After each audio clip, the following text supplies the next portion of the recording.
All right, welcome to Aging in Memphis. It's our podcast educating folks on navigating aging and caregiving. This is where we help seniors and their caregivers navigate all of those challenges and look for opportunities to age well and to age with confidence. So today we're discussing one of the biggest decisions, big from a square footage standpoint and also from a dollar standpoint. Most people have a lot of their savings and life in their home.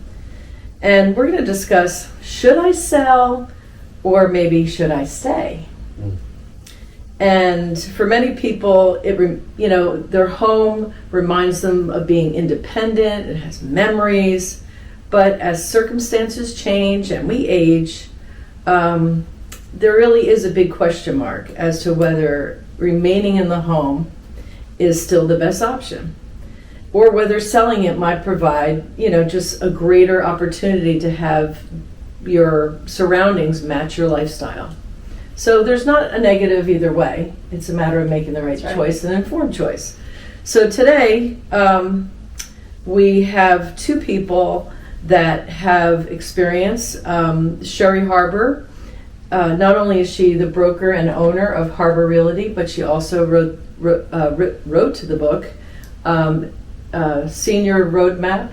Senior Housing Roadmap. Thank you. Got that one where I knew I was missing a word.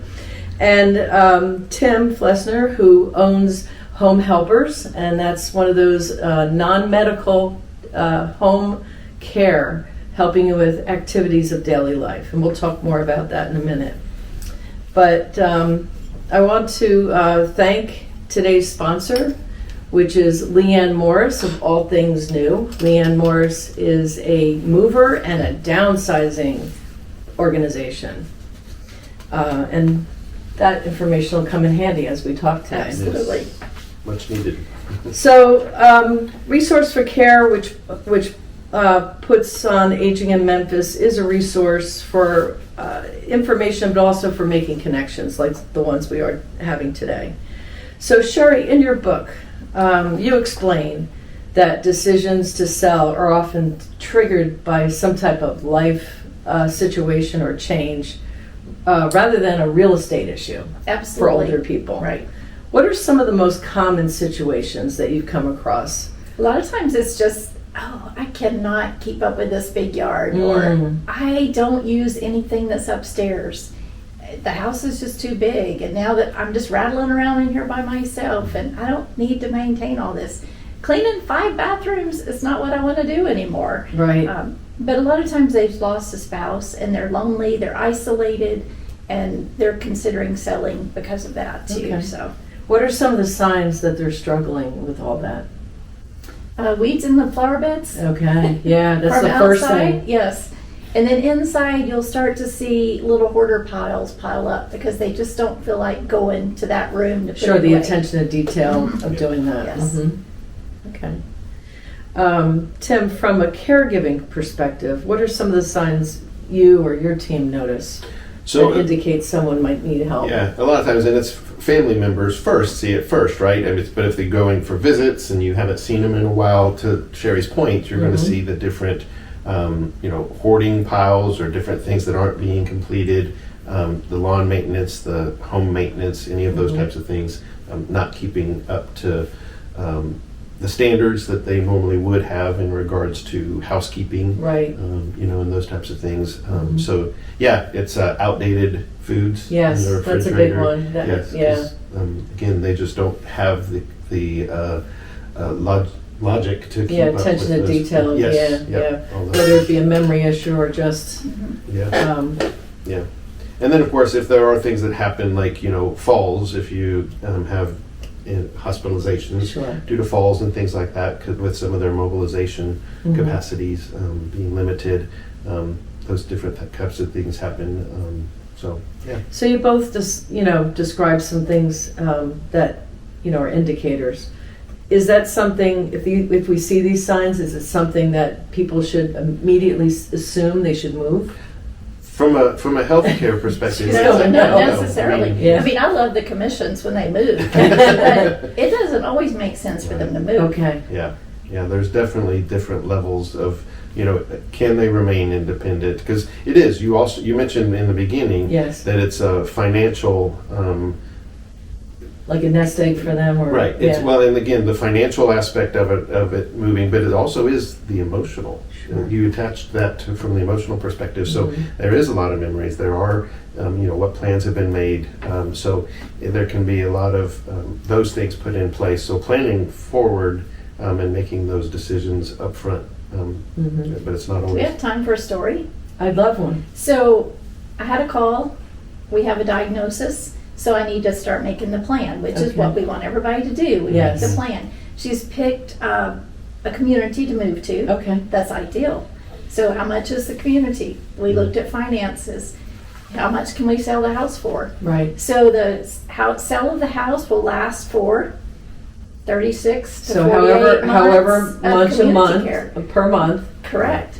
But she still can drive. Yes. Right now, that diagnosis she has is not limiting her in any way, but it Okay. will. Yes. She will start to need more care. Our suggestion is to stay in her home as long as possible. Her laundry is upstairs, but it used to be in the kitchen downstairs. That's an easy switch. Sure. Do that. If you can stay in your house 2 more years, let it appreciate some more, and not have the extra costs of the community until you need it. Right. It just Right. makes more sense for her. to Yeah, stay there's a home. lot of services that come along with being in a community, which are great because, and there's also, the community, meaning you're with other people, Right, the socialization and everything. So there's a lot of positive aspects to it. But, if you take that monthly fee and you divide it into what profit you have from selling the house, and Right.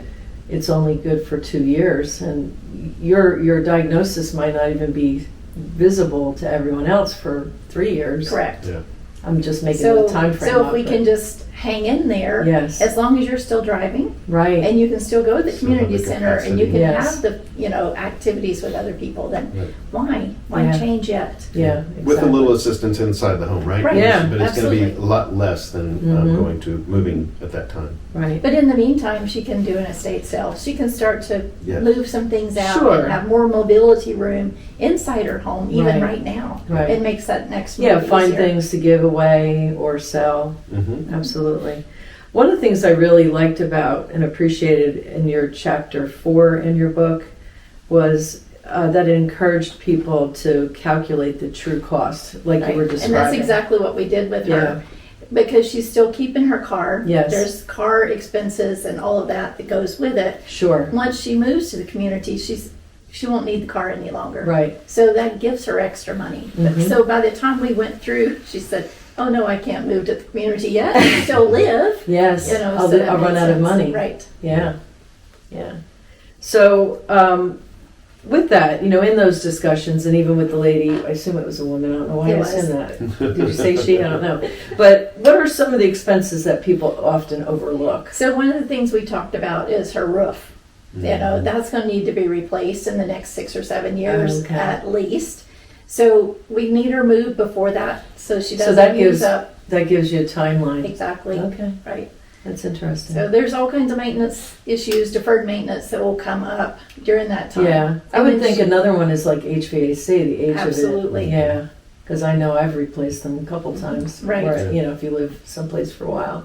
Mm-hmm. But those are like the 2 biggest ones. Those wouldn't are you the say? big ones, Yeah, yes. yeah. But, she has someone doing her lawn for her now. Okay, But so if that's a lawn care cost that might Yes. come up if the grandson's not around to do it for her. sure. There's other costs that will Yeah. help it make it easier for her to move. Yeah, and I just like how your workbook especially, just gives people tips on things to think about, and it really gets the gears Right. going, and then you can bring family into the discussion too. Like, Right. how often is the grandson going to come and actually? Exactly. Or is he off to college or Right. involved with something else? Social.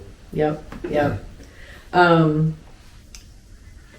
You also discuss planning for major expenses before they become emergencies. So how does that work? I mean, you brought up the fact that, okay, your roof has 6 more years of life, Right. but what are some other ways that you plan ahead? Or So if they don't have the funds to do that, then they're looking to tap into like a home equity line of credit Right. to do that. I really don't want them to have to do that. Right. If Yeah. they're considering a move anyway, Yes. they may have to put a roof on because we often can't close a house now if the insurance comes and inspects it and it's Oh, at that's the end of it. interesting. So they may have to do it anyway. Yeah. But we'd rather do it right there when they're selling their home and they have the funds coming in, other than Okay. having to finance it Sure. and cost more. Sure. That makes sense. I mean, when you go to sell the house, you have to repay not only the mortgage, but then an Right. equity line. Right. Well, and It's I less think money. too, some of that too would be like it's getting service maintenance on the HVAC, right? Yes. I mean, so that you don't have that. Right, yeah, that's the other thing we Breakdown. can talk about is putting a home warranty on their major systems. Right. Which now they know Lot their cheaper. monthly costs and they Yes. know what their deductible will be for each of Yeah, those. sure. A With lot so- cheaper than Right. having the. Mhm. Yeah, they always seem to go out in the middle of August in Tennessee for some Absolutely. reason, right? Guess that's the biggest strain on them. Yeah, exactly. So, Tim, many people compare the cost of home care to the cost of moving. How should families think about the comparison? Well, again, it's what's the level of care that's needed, Right. right? So again, if we're we got a diagnosis, but we're not showing any symptoms, like Mhm. major symptoms, it's Right. not visible to other people. Am I able to remain independent? Do I just need a little additional assistance? 'Cause Sure. that care can come in at various times. You don't Sure. have to have.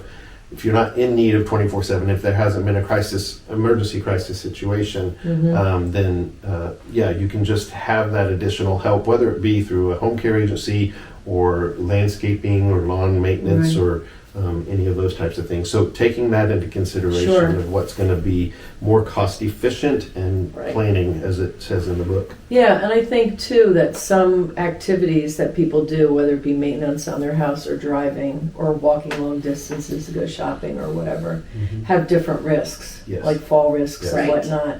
And so is it worth risking, your health when you know that after 20 minutes at the Kroger, you're worn out? Yes. Absolutely. Right. So is it better to get help just for those things, whether it be family or friends or an agency? I'm just a caregiver and I'm already starting to think of these things because it is so much easier to have my groceries delivered to my door Yes. than to have to take that extra 30 or 45 minutes after I Sure. worked all day and then I need to get home. Yeah, and you're not thinking, you're tired. And Exactly. how many times you go, you walk all the way around and you're like, dang it, I forgot, whatever. Right. Yeah. That's just efficiency anymore, right? I think That's so. time management Yes. for our Yes, perspective. yeah. Yeah, that wouldn't be something 10 years ago anybody would even consider having Yeah. done, Right. but it totally makes sense. So those are the things definitely you could be thinking about, as it relates to part-time care or part-time help or Mhm. some guy just delivering the groceries. Yes, absolutely.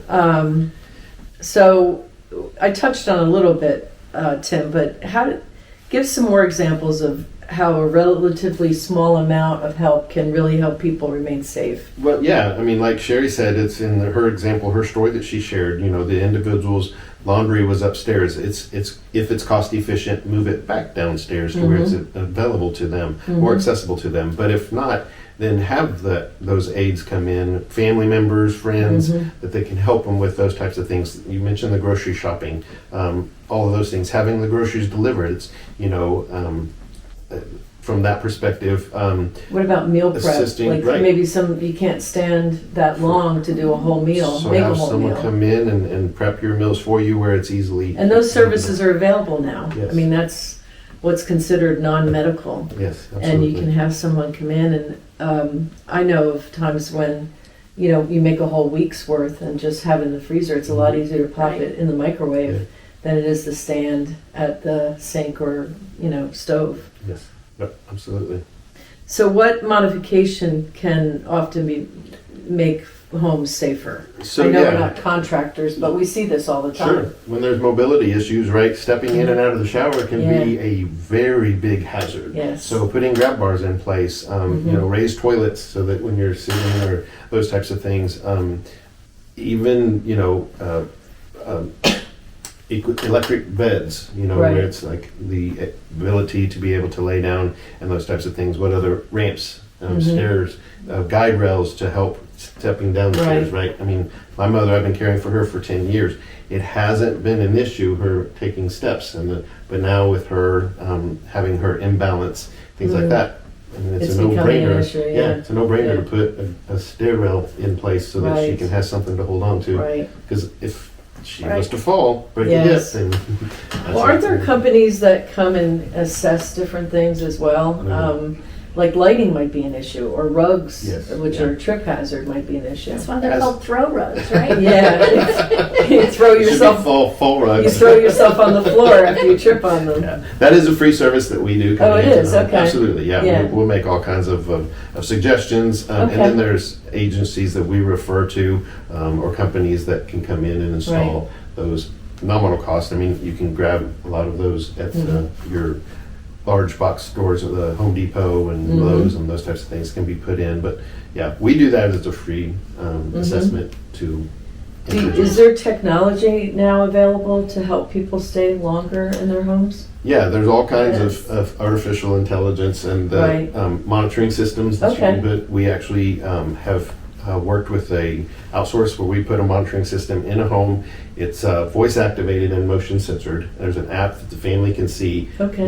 the activity inside the home. It can Right. gauge the temperature, any CO2 levels, and those types of things. Wow. And if there is an emergency, they have a pendant on where they can press it, similar Right. to. But this is also if the pendant doesn't happen to be on and they fall, there's a voice activated. Okay. So if they're on the floor and can't get themselves up, they can call. If it's not an emergency, then they can just let the family member know, and they can get that information. There's fall sensors that are placed inside the bathroom where most falls happen. Yes. So if there is a sudden movement in the bathroom, Right. then Or lack of movement. or lack of Yeah. movement, right? Mom's usually up by now. Yes. Why isn't she moving around? Yep. Yeah. So all things that we can monitor. Well, we talked a lot about ways to stay in your home and to stretch things longer.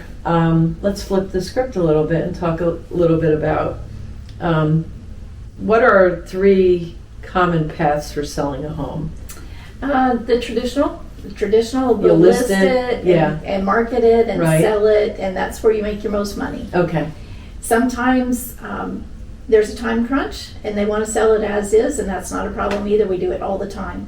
Other times they say, hey, we've been here, we haven't been able to do updates, we need to do some updates so we get a higher price point. Yes. We can coordinate that as well. Yeah, so it would be money they put in at one price because they're going to get more money on Exactly. the end. Okay. And then oftentimes they're getting the postcards in the mail that says, I buy your house cash. Oh, Yeah. rip those up. Rip them up, or at least talk to your realtor first. Okay. Sometimes that is a good offer. Okay. Based on what the condition of their home is. Sure. Can you get in and see it? Right. Are you even able to schedule a showing? Is somebody in a hospital bed in there and you Yeah, can't get yeah. in to see it? True. That limits activity coming in, but you're not going to make as much Right. because they're going to buy it as is, and they may renegotiate at the time they do their inspections. Sure, at the But end. you don't have the traffic through the house. Right. So it's always worth. A lot of times people call me, they have 2 or 3 offers, Yes. and I will review them for them. Okay. And if it looks like it makes sense, Right. I'll suggest they go ahead and work one and hold one as a backup. Okay. Other times I'll say, hold these, Yes. let's put it on the market and try it for 5 Right, to 10 right. days and see what happens. Mm-hmm. They always get blown away because we typically, if they're willing to negotiate on the price, we can typically get them many more offers that are better. Better than the one that comes in the mail. Right. Okay. There are people out there that buy, like investors, right? That buy, is that Right. another way to sell? It is. Yeah, and what's involved? Do you have like investors you know already that you bring to the table, or how does We that do work? have plenty of investors in our Okay. portfolio that we can pull on Okay. if we need a quick sale for them. Mhm. And we know the ones that will honor their word once they make Right. an offer, that's really what it's going to be. Okay. You know, in 5 days to 10 days Sure. when we go to closing. Yeah, you won't be. I mean, I've seen that too much where the home inspection is just a way. I don't mean To be negative, renegotiate. but it's a way to renegotiate, It and they is. put all those items on the list and say, "Well, I did offer this, Right. but now I'm offering less." But they've already tasted the Yes, home sale yes. happening. Well, that's why I And they're- have a little attitude toward it, because they know when they walk in what they're Mhm. offering the price on. Right. It shouldn't be a surprise on the inspection. Exactly. Yeah. Yeah, if you're buying it as is, it is as is. Mhm. You can do your inspection and walk away, but Right. don't try to renegotiate the price Right. at that point. Yeah. Who is there a general best candidate for the traditional real estate sale? They come in all shapes and sizes? They or- do. Okay. If it's selling as is, you've got to find that homeowner that wants to put the sweat Right. equity in, or an investor that's willing to do the work, or someone that just doesn't care if they live in a 1970s house that's still got all of the original fixtures. Yeah. Some people like that, Yeah, so yeah. that's not a problem. Okay. Yep. What do you caution people to understand about their net proceeds rather than focusing on the selling price? We always talk them through what their cost to sell will be, whether it's Okay. real estate commissions, whether it's closing costs for a So buyer. it's not just the mortgage, it's not just, here's my No. sale price, We minus the give them mortgage. we give them what their offer price Yes. is, and then their net proceeds, so they Okay. understand every part of the process. Right. And then we also let them know that once a homeowner does a home inspection, there may be other things that come up that we'll Mm-hmm. Yeah. need to negotiate on. Yeah. And sometimes it might be necessary for them to move before the house sells. So then you have that added cost, right? Right. They call it carrying cost or whatever. You have that, and it's, if they don't have the money to move first, they may be getting a bridge loan. Okay. So you'll have extra payments until the second house sells. So is there, how would you describe when it's better to sell than it is to keep the house? Like, what's the scenario So with that? if like you're using a company like Tim's Yes. and you're 24 hours a day care, Yes, it may make more sense to live in a community. okay. And then they can Because pull- that's one-to-one care, that is Right. one-to-one right, care. versus Right. sharing And care even if they amongst other still people. need home health care, Yeah, they may be able to do it at a reduced hour. right, Right. Yeah. because they have supplementary You can be in your services. community. That's So we go offers- back to that budget, Yes. when the budget Right. flips, then it's Right. time to do something different. Mhm. Okay.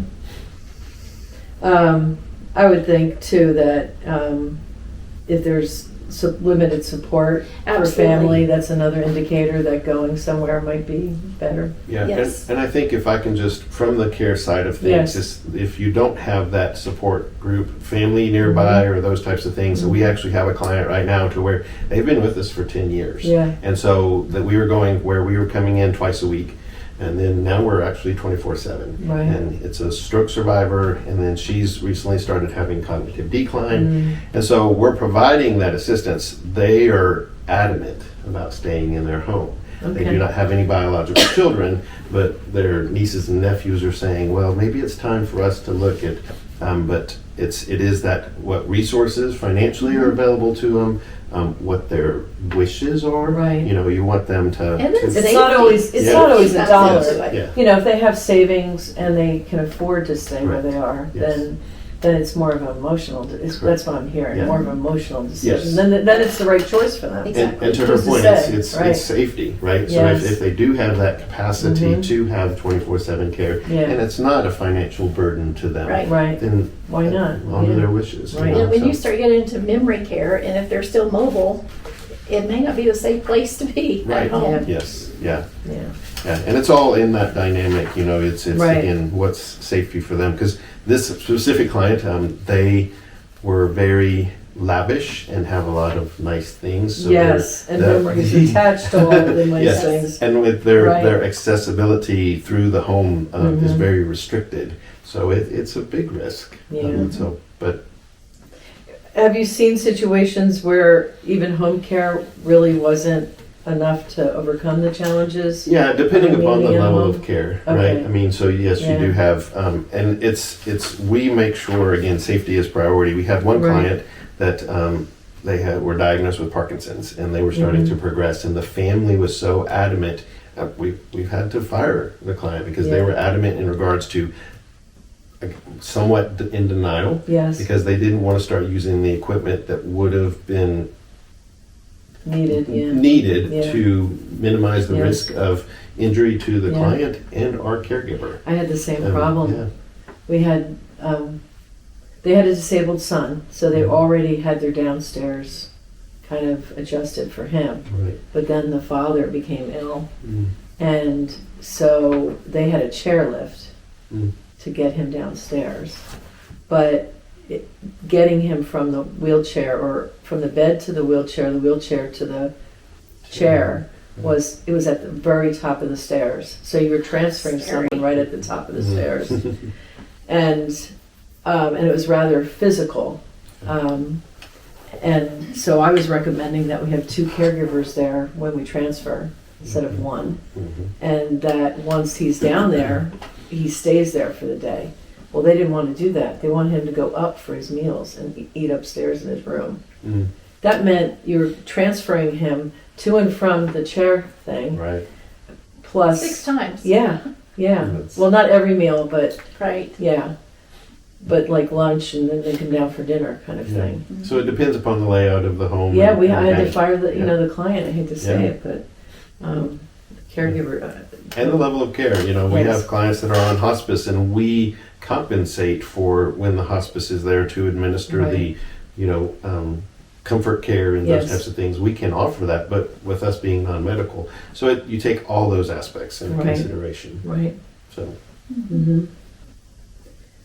So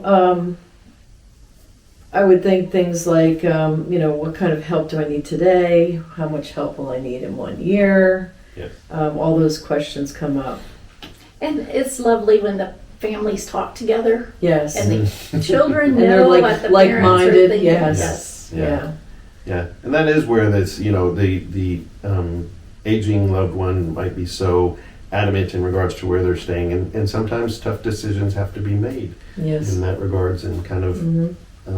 they're not going to be happy about it, but what's going to be their safety versus their quality Right. of life, and Right. those types of things. And we have a lot of these talks, and the common theme is to do things early, Yes. make decisions early, but also in this case to get help early, Right.